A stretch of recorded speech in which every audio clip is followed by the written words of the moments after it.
Students ध्यान से देखो, एनसीईआरटी एग्जाम्पल 30 एंड 31 करवा रहा हूँ मैं। A union B equal to A intersection B given है आपको, राइट। और इसका मतलब है हमें प्रूव करना है कि ए इक्वल टू बी।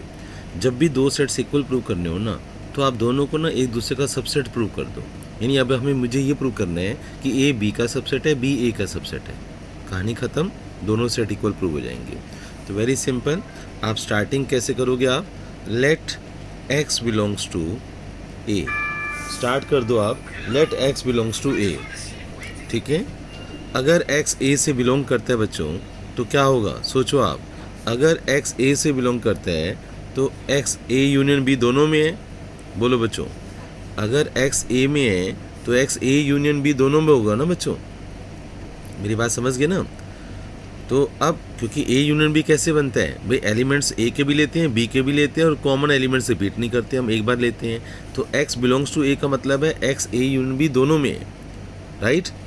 अब ए यूनियन बी किसके इक्वल गिवन है? ए इंटरसेक्शन बी के। इसका मतलब ये हुआ कि x जो है वो ए इंटरसेक्शन बी के इक्वल है, बिलोंग करता है, क्योंकि देखो यहाँ लिखा हुआ है इंटरसेक्शन बी।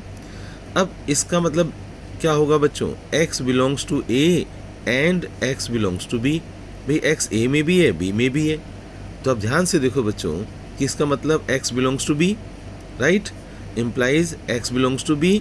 तो अगर मैं ये बोलूँ यहाँ पर देखो इक्वेशन 1 और ये इक्वेशन 2, तो क्या प्रूव हो गया बच्चों कि x ए में भी है, बी में भी है। तो from 1 and 2 a is the subset of B. बस अब इसी कहानी को ना आपने बस पलट के लिखना है।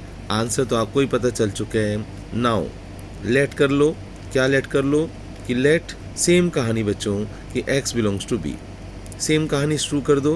Then x belongs to b union a, clear. फिर same story, x belongs to b union a मतलब a यूनियन b, यानी a इंटरसेक्शन b।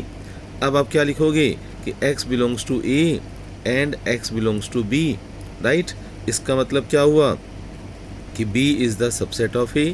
तो राइट बच्चों, इसको मैं अगर मैं 3 बोल दूँ और इसको मैं 4 बोल दूँ, तो क्या बन गया?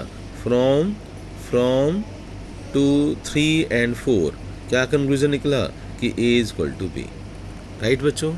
अब जो 31 है, एग्जाम्पल 31, उसमें क्या है कि कोई भी दो सेट्स हैं a और b, हमें क्या प्रूव करना है कि power set of a intersection b, power set of a intersection b is equal to p of a intersection p of b। मुझे ये प्रूव करना है। तो कैसे प्रूव करूँगा? आप LHS लेकर चलो। Let x belongs to power set. सोचो बच्चों, पावर सेट याद करो। इसको समझने के लिए पहले याद करो पावर सेट हम कैसे बनाते थे। ए सेट ले लो कोई भी, मान लो ए सेट ले लो आप 1 2, बी सेट ले लो आप 2 3, फिर उन दोनों का इंटरसेक्शन क्या होगा? 2 होगा। फिर उसके बाद सबसेट्स बनाओगे, फिर पावर सेट बनाओगे। ऐसे एग्जाम्पल से पहले अपने आप को समझा लेना। तो LHS is equal to RHS prove कर लेना। ए ले लो 1 2, बी ले लो 2 3, फिर उसके बाद आप LHS RHS को प्रूव कर देना। उससे आपको ना क्लियर हो जाएगा कि क्वेश्चन को करना कैसे होता है। अभी मैं थ्योरेटिकल समझा रहा हूँ। x belongs to power set of, power set का मतलब है कि x जो है बच्चों, सोचो बच्चों कि x a यूनियन b का सबसेट है। a यूनियन b का सबसेट हुआ ना भाई, सॉरी इंटरसेक्शन। तो x a इंटरसेक्शन b के जो सबसेट्स होंगे उसके बाद करली ब्रैकेट लगाते हो, तभी तो पावर सेट लिखते हो आप, राइट। तो x जो है वो सबसेट हो गया a इंटरसेक्शन b का। एग्री बच्चों? अब इसका मतलब x a का भी सबसेट है। भाई इंटरसेक्शन का मतलब क्या होता है कि x a में भी है, b में भी है। तो x a का भी सबसेट है और x b का भी सबसेट है, दोनों का है।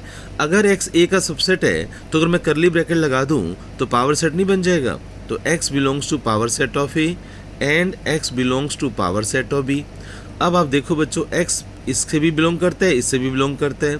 तो x belongs to power set of a intersection power set of b। कहानी ख़त्म हो गया ना बच्चों, राइट। तो मुश्किल नहीं है।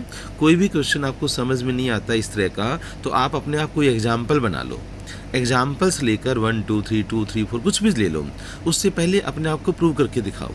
तो प्रूव करने से क्या होता है पता है? एग्जाम्पल से कॉन्फिडेंस आ जाता है कि हाँ यार ये तरीका ऐसे है। फिर उन्हीं चीज़ों को ना आप थ्योरी में कन्वर्ट कर दो।